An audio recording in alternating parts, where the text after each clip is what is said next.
My dear colleagues and friends in all over the world, I would like to make a statement on the critical situation between our countries and the tragedy of the Ukrainian people.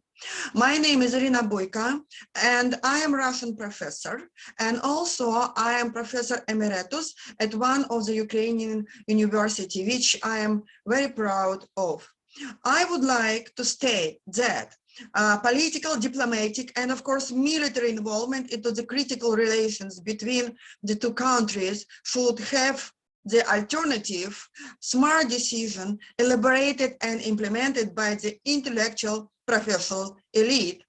Regarding this new and smart initiative, I would like to remind that the economic and political disintegration started at the end of 20th century with the exception of the so-called market reforms in Russia. For Russian political and business elite, it means that trade in raw resources, especially oil and gas, was chosen as the best way for doing business and accumulating the personal wealth. The Western Hemisphere was in priority, which led to the ignorance of economic cooperation with the neighboring countries, and Ukraine as one of the most important. From the international practice, one should understand that the economic degradation reflected in bias towards extraction and trade in oil and gas and in other raw resources represents the economic biases for disintegration when the otherwise technological and innovation cooperation is the only way for integrating countries. Our political and business elite has ruined our technological cooperation and undignified our Ukrainian partners. In this sense, Russia could be accused for the Russian-Ukrainian disintegration.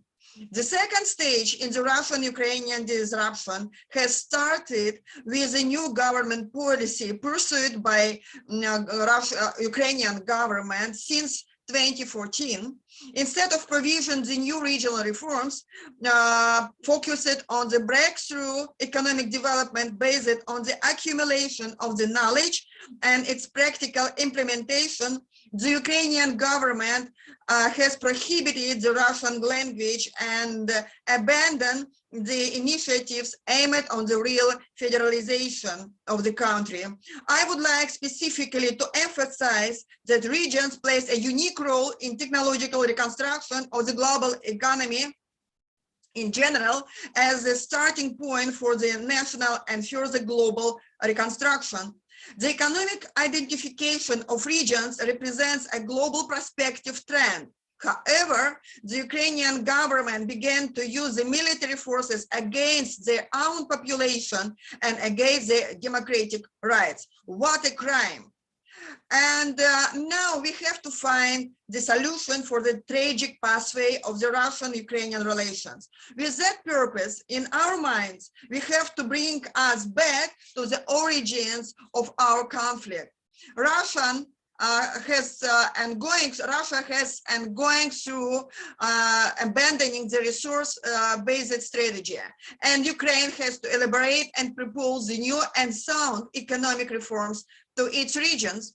My proposition is the following: to establish in the eastern part of Ukraine, whatever the political status is, the special international zone where the professionals from various countries, not only European, will be involved and interacted in the reconstruction of the ruined economy on the new state-of-the-art basis. Some words about from my personal biography. My father, Professor Shibinkov Victor, has his graduation from Japanese Kendai University, which was established in Manchuria. The university educated the high-level national managerial elite, and the main mission of that university was creation of multicultural interactions between Chinese, Japanese, Mongolian, Russian, Korean, and many other nationalities of their students.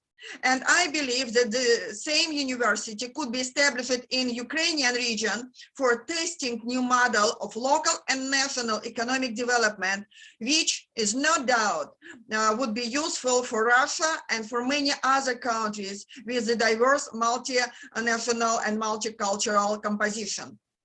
Our work is critically fragile.